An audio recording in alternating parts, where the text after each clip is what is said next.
আসসালামু আলাইকুম।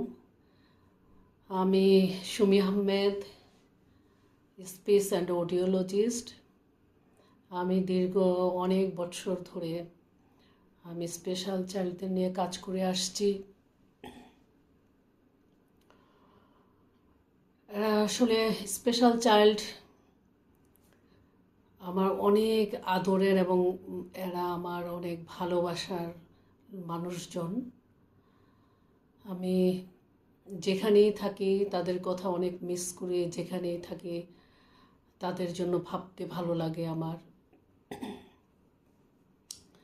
আমি আসলে এমন করে ভিডিও করব কখনো ভাবিনি, কিন্তু আমার আশেপাশের পরিবেশ পরিস্থিতি এবং চারপাশ দেখে মনে হচ্ছে যে আসলে এই ব্যাপারটার সাথে সবাই পরিচিত কি না তেমনভাবে আমি জানি না।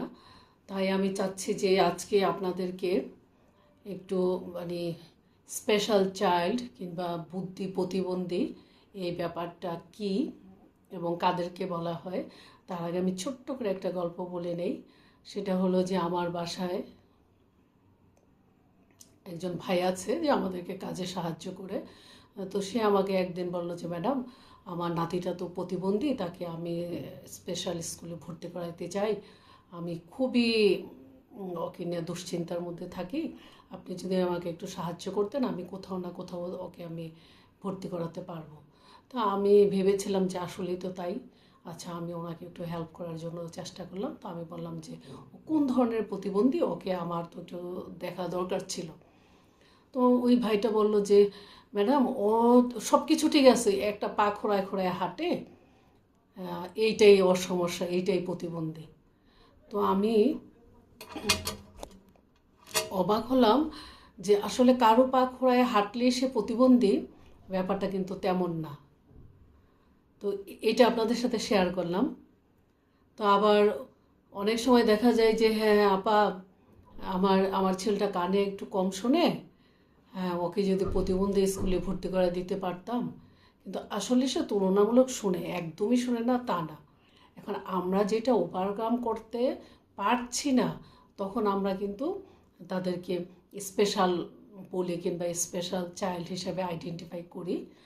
আচ্ছা, এই তো গেল আমার গল্পের কথা। এখন আমি বলি যে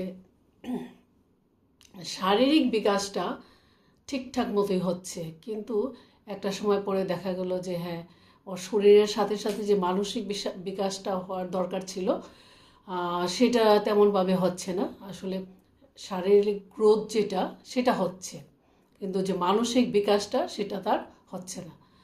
তখন একটু আমরা চিন্তায় পড়ে যাই কিংবা আমরা একটু ডক্টরের কাছে দৌড়াই যে হ্যাঁ আমার বাচ্চাটা কি অন্য বাচ্চাদের মতো না। তো আপনাদেরকে একটা কথা বলি যে হ্যাঁ, যদি এমন পরিস্থিতি হয় কিংবা সে আইডেন্টিফাই হয়ে যায় হ্যাঁ তার মধ্যে কিছুটা অটিজমের ব্যাপার আছে বা স্পেশাল চাইল্ড সে আইডেন্টিফাই হয়েছে, আমরা একদমই ভেঙে যাব না। কারণ আল্লাহ পাক আমাদের সবাইকে পরীক্ষা করেন। আল্লাহ বলেছে তোমরা অল্প সময়ের জন্য দুনিয়াতে যাচ্ছ এবং তোমরা পরীক্ষা দেওয়ার জন্য যাচ্ছ। এখানে যে পাশ করবা সেই হবে জান্নাতি। তো আমরা এই ছোট জীবনে আমরা এই ধরনের ব্যাপারগুলো নিয়ে একদম চিন্তিত হয়ে ভেঙে পড়বো না যে হ্যাঁ আমার একটা বাচ্চা স্পেশাল মানে আমার জীবন শেষ, আমাদের স্বামী স্ত্রীর একটা যে সম্পর্ক বা স্বামী স্ত্রী একটা ফ্যামিলি, এটা মনে হয় শেষ। আসলে তা না। আমি এত বছর ধরে কাজ করে করে আপনাদেরকে এই কথাটা বলছি, যদি এটা আপনারা সুন্দরভাবে ভাবেন আর স্বাভাবিকভাবে যদি মেনে নেন, ইনশাল্লাহ এটা ওভারকাম করা সম্ভব। আর প্রত্যেকটা বাচ্চাই যে মানে একদম স্পেশাল চাইল্ডই হয়ে থাকবে সারা জীবন তাও না। আমার লাইফেও দেখেছি আমি, এবং আমার সিনিয়র যারা আছে তারাও আমাকে এই ব্যাপারে বলেছে যে অনেকে ওভারকাম করে স্বাভাবিক স্কুলে গিয়েছে, স্বাভাবিক জীবনে গিয়েছে এই ব্যাপারগুলো। আর এখন আমাদের মধ্যে আরেকটা ব্যাপার আছে যে হ্যাঁ আমার বাচ্চাটা প্রতিবন্ধী, হ্যাঁ কিন্তু কোন ধরনের প্রতিবন্ধী সেটা তো আমরা জানি না। তাহলে আপনারা যদি এই ব্যাপারে, অনেকে হয়তো জেনে থাকবেন, আর যারা যদি না জেনে থাকেন তাদের জন্য আমি একটু বলতে চাই যে আসলে প্রতিবন্ধী বাচ্চারা এখনকার সময়ে যে আমাদের যে এই ওয়ার্ল্ডে আমরা মোটামুটি যেই ধরনের প্রতিবন্ধীগুলোর সাথে পরিচিত, আজকে আমি ওই ধরনের প্রতিবন্ধীগুলোর ব্যাপারে আমি একটু বলবো। যেমন একটা ক্রাইটেরিয়া হলো অটিজম। অটিজম বাচ্চাদের বৈশিষ্ট্য হলো একটু চঞ্চল থাকবে, কিন্তু অটিজম চিকিৎসায় ভালো হয়, থেরাপিতে ভালো হয়। আরেকটা হলো ডাউন সিনড্রোম। এই বাচ্চাগুলো কিন্তু দেখবেন যে কিছুটা জাপানি টাইপের, এরা খুবই শান্ত প্রকৃতির হয়, এরাও মোটামুটি বেশ কাজে কর্মে ভালো হয়। তাদেরকে নিয়েও খুব আশাবাদী হবেন আপনারা। আপনার যদি একটা ডাউন্স বাচ্চা থাকে, ভেঙে পড়ার কোনো কারণ নাই। ডাউন্সটা ভালো ছবি আঁকতে পারে, ওরা সুন্দর করে কথা বলে, এবং খুব ম্যাক্সিমাম ডাউন্স বাচ্চা আমি আমার অভিজ্ঞতা থেকে দেখেছি ওরা অনেক শান্ত এবং লক্ষ্মী হয়। তো এগুলো ডাউন্স। আর আইডি বাচ্চা আপনি কাদেরকে বলবেন? আইডি বাচ্চা হলো এটাই ইন্টেলেকচুয়াল ডিসেবিলিটি, যেটা তাদের বুদ্ধিটা সাধারণ মানুষ থেকে একটু কম থাকতে পারে। এটারও মাত্রা থাকে, হ্যাঁ, কম বেশি। যদি সিভিয়ার পর্যায়ে চলে যায় তাহলে বুদ্ধিটা তাদের মোটামুটি কমই থাকে। আর যদি মোটামুটি অল্প বুদ্ধিসম্পন্ন, যে হ্যাঁ একটু বুদ্ধির ঘাটতি আছে, আল্লাহর মধ্যে সেটা কিন্তু তারা চিকিৎসা আস্তে আস্তে ভালো হয়ে যায়। কিন্তু আমি মাদেরকে একটা কথাই বলবো, হতাশ হওয়া যাবে না। আপনার অন্য স্বাভাবিক বাচ্চাকে যেমন করে আদর যত্ন করে অনেক বড় করছেন, তেমনি আপনার এই স্পেশাল বাচ্চাটাকেও তেমনি আপনি বড় করবেন। দেখবেন যে ইনশাল্লাহ আপনি অনেকটুকুই সুস্থ থাকবেন এবং ওভারকাম করতে পারবেন। এখন এএসডি বাচ্চাগুলো সেটা হলো অটিজম স্পেকট্রাম ডিসঅর্ডার, যে বাচ্চাগুলো, এগুলো হলো ওই অটিজম বাচ্চাগুলোর মতো একটু চঞ্চল থাকবে। এই বাচ্চাগুলোকে যদি ঠিক মতো যদি থেরাপির মাধ্যমে কিংবা স্কুলের মাধ্যমে এবং আপনি আমাদের সাথে যোগাযোগ করে কাউন্সিলিংয়ের মাধ্যমে এই ব্যাপারটা কিন্তু মোটামুটি অনেকটুকু রিকভার হয়ে যায়। এখন এডিএসডি বাচ্চা যে টাইপটা, সেটা হলো মোটামুটি আমাদের সমাজে প্রায় এই ধরনের বাচ্চা দেখবেন।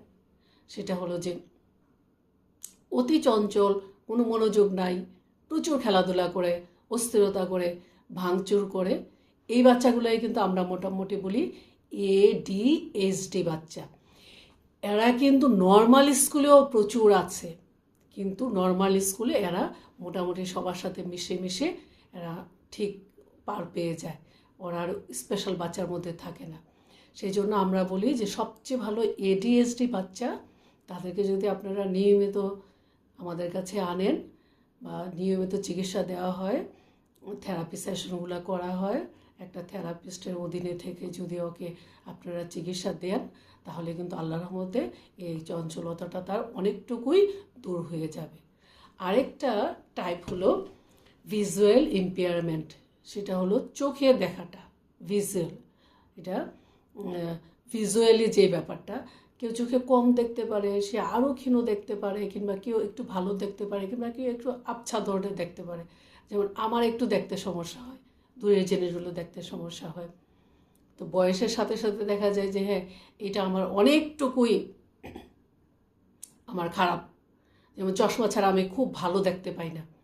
আমি কিন্তু এক ধরনের প্রতিবন্ধী, সেটা হলো ভিজুয়াল ইম্পেয়ারমেন্ট, কিন্তু সেটা আমি চশমা দিয়ে কিন্তু মোটামুটি আমি ওভারকাম করে যাচ্ছি। তো এমন আপনি যে চোখের ব্যাপারটাও যারা যেমন দেখতে পায় তাদেরকে গ্লাস দিয়ে হলে ওভারকাম করে ইনশাল্লাহ এদেরকে নর্মাল স্কুলেই পাঠাবেন। এরা কোনো প্রতিবন্ধীর মধ্যেই পড়ে না। কিন্তু যখন দেখবেন যে হ্যাঁ চোখে দেখা খুবই সমস্যা, তখন ওকে একটু স্পেশাল, কি চোখে দেখে না কিন্তু তার মোটামুটি কিন্তু বুদ্ধি ভালো আছে, সবই ভালো আছে, দেখবেন ওরা কিন্তু লাইফে অনেক ভালো কিছু করতে পারে। যারা ভিজুয়াল ইম্পেয়ারমেন্ট, তাদের মা বাবার কোনো টেনশন করার কোনো কারণ নাই। আরেকটা আমরা বলবো হিয়ারিং ইম্পেয়ারমেন্ট। সেটা হলো কানে শোনার ব্যাপারটা। কানে আমরা অনেক মানুষ কম শুনি, তারপরে আবার অনেকে বেশি শুনি, এগুলা কোনো প্রতিবন্ধীর মধ্যে পড়ে না। কিন্তু যখন আপনার কাছে কেউ, আপনার অ্যাডাল্ট হতে পারে কিংবা আপনার আদরের বাচ্চাটা হতে পারে, যে হ্যাঁ ডাকলে সাড়া দিচ্ছে না, তাহলে বুঝতে হবে যে হ্যাঁ কানে কম শুনছে, মানে সে হিয়ারিং ইম্পেয়ারমেন্টের হয়তো ভুগছে বাচ্চাটা। তখন আপনি যে কানের পরীক্ষা করে ওকে যদি কানের এডসগুলো দেওয়া হয় মানে মেশিন, ইনশাল্লাহ কিন্তু অনেকটুকু ওভারকাম করে তারা মোটামুটি কিছুদিন চিকিৎসায় থেকে এরা নর্মাল স্কুলেও যেতে পারে।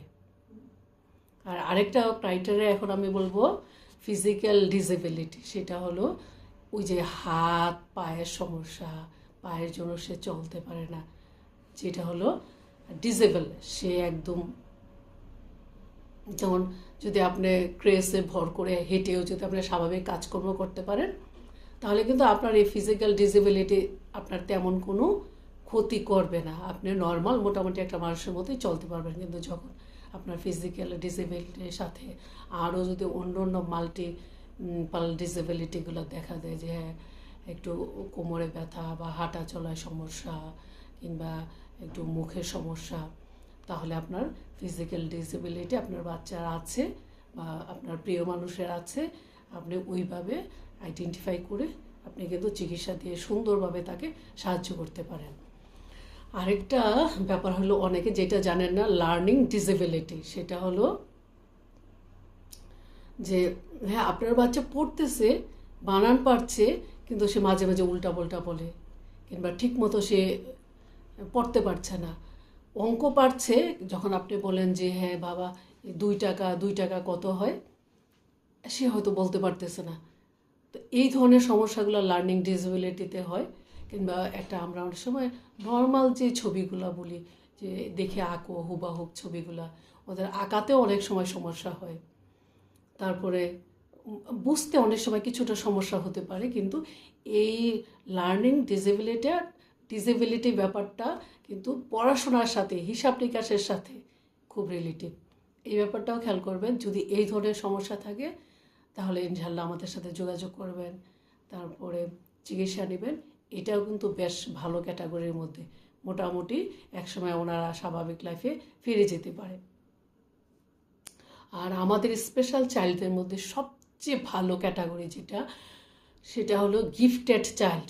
এটা কিন্তু একদম আল্লাহ প্রদত্ত, প্রচুর তারা ট্যালেন্ট থাকে। যেমন গিফটেড চাইল্ডদেরকে প্রতিবন্ধী বলা হয় কিংবা স্পেশাল চাইল্ড বলা হয়, জানি না, এটা হয়তো একসময় বলা হবে না। তারা পড়াশোনায় অনেক ভালো থাকে, অনেকে ম্যাথে খুব ভালো থাকে, অনেকে ড্রয়িংয়ে খুব ভালো থাকে, কিংবা ওদের জ্ঞান খুব ভালো থাকে, একটা কথা একবার শুনলে বেশ ভালো থাকে, মনে থাকে অনেক দিন ধরে। এই বাচ্চাগুলো কিন্তু গিফটেড চাইল্ড, এদের কিন্তু নলেজ অন্য বাচ্চাদের তুলনায় কিংবা একটা স্বাভাবিক বাচ্চার তুলনায় অনেক ভালো। তাহলে আমি কি বলবো, যে আপনাদেরকে বোঝাতে পেরেছি কিনা আমি জানি না, যে আমরা মোটামুটি এই 9-10টা ক্যাটাগরি আমরা স্পেশাল চাইল্ড বাচ্চাগুলো বলি। এখন তারপরেও যদি এখন আরও বের হয় কিংবা এইসব নিয়ে আরও গবেষণা হচ্ছে, তখন হয়তো আমরা আরও জানব। এখন আমি স্পেশাল বাচ্চাদের মাদের, বাবাদের বা আত্মীয় স্বজনদের উদ্দেশ্যে একটা কথা বলবো, যে একটা হাদিস অনেক আগে বলতো মানুষ, মুখে মুখে শুনতাম, আমার অভিজ্ঞতা থেকে শেয়ার করছি, যে হ্যাঁ ওই মানুষেরই স্পেশাল বাচ্চা হয় যারা অনেক পাপ করছে জীবনে, অনেক টাকা পয়সা মানুষের মেরে খাইছে, আর ও তো এখন আল্লাহ তাকে কেমন শাস্তি দিচ্ছে দেখো, তার একটা প্রতিবন্ধী বাচ্চা হয়েছে। এই কথাটা একদমই ভুল আমি বলবো। এটা হলো অজ্ঞানের অভাব। জ্ঞানী লোকেরা এটা কখনোই বলবে না, কোরআন হাদিসের আলোকে এটা কখনো বলে না, হুজুররাও এই ধরনের কথা কখনো বলবে না। এখন আমরা যেটা শুনি হাদিসে আছে, এবং হুজুররা বলে, মৌলবীরা বলে, কিংবা সমাজের যারা জ্ঞানী লোক তারা বলে যে হ্যাঁ আল্লাহ যাদেরকে অনেক বেশি ভালোবাসেন, আল্লাহ তাদেরকে একটা স্পেশাল বাচ্চা দেন, যে স্বল্প দুনিয়াতে সে কিছুদিন দুঃখ ভোগ করতেছে, তার বিনিময়ে তার জন্য রয়েছে জান্নাত। যদি আপনি একটা স্পেশাল বাচ্চাকে মন থেকে ভালোবাসেন এবং যত্ন নিয়ে বড় করেন, কয়দিনের দুনিয়া বলেন, যদি ওকে সুন্দরভাবে সব কিছু করে দিয়ে যেতে পারেন, আমরা আল্লাহর কাছে জান্নাত আশা করতে পারি। তা আমরা আশাবাদী আমাদের স্পেশাল বাচ্চাগুলো একসময় সুস্থ হয়ে যাবে, এবং আমাদের যে প্রিয় মারা আছেন, বাবারা আছেন, তারা তাদের স্বাভাবিক জীবনযাপন করবেন। হ্যাঁ, স্পেশাল বাচ্চা আছে আমার ভালো, সে তার মতো আছে, তাকে টেক কেয়ার করতেছে, খাওয়াচ্ছি, ঘুরতে নিয়ে যাচ্ছি। কিংবা আমার যদি সামর্থ্য থাকে তাহলে তো আমি তাকে একটা কেয়ার গিভার রেখে দেবো, সে করতেছে। কিন্তু আমাদের যে স্বাভাবিক জীবনযাপন কাজকর্ম, আমরা এটা কখনোই ক্ষতিগ্রস্ত করব না। প্লিজ আপনারা মন খারাপ করবেন না, আপনারা স্বাভাবিক থাকুন, স্বাভাবিক জীবনযাপনে থাকুন। অনেক মারা কান্নাকাটি করে চিকিৎসায় দেরি করেন, আইডেন্টিফাই হলেও মন খারাপ করেন, অটিজম কথাটা কানে আসলে নিতে পারেন না। এগুলো আমাদের সমাজের একটা অংশ। তো ইনশাল্লাহ আশা করব যে আমরা স্পেশাল চাইল্ড, আমাদের নর্মাল চাইল্ড, আমাদের কালো বাচ্চা, সাদা বাচ্চা সব আমরা পজিটিভলি হ্যান্ডেল করব। আমাদের দুঃখগুলোকে পজিটিভলি দেখব, আমাদের সুখগুলো পজিটিভলি দেখব। তাহলে আজকে ভিডিওটা আর বড় না করছি। আপনারা যদি আমাকে একটু কমেন্ট করেন, আমি তাহলে উৎসাহ পাবো ভিডিওগুলো করতে। এবং আমি ইনশাল্লাহ সামনে এই ক্যাটাগরি বাচ্চাগুলোর কী ধরনের থেরাপি লাগবে, কোন ধরনের থেরাপি লাগবে বা কোন ধরনের থেরাপি জানতে চান আমাকে জানালেও কিন্তু আমি আপনাদেরকে সাহায্য করব ইনশাল্লাহ। আর আমি মাঝে মাঝে আপনাদেরকে থেরাপিগুলো দিয়ে দেখিয়ে একটু বোঝাবো যে হ্যাঁ, এইভাবে এইভাবে যদি কাজ করেন তাহলে ইনশাল্লাহ আপনাদের বাচ্চারা মোটামুটি ঘরে বসেও বেশ ভালো অগ্রসর হতে পারবে। তাহলে আজকের মতো এখানে বিদায় নিচ্ছি, সবার কল্যাণ কামনা করে। আল্লাহ হাফেজ।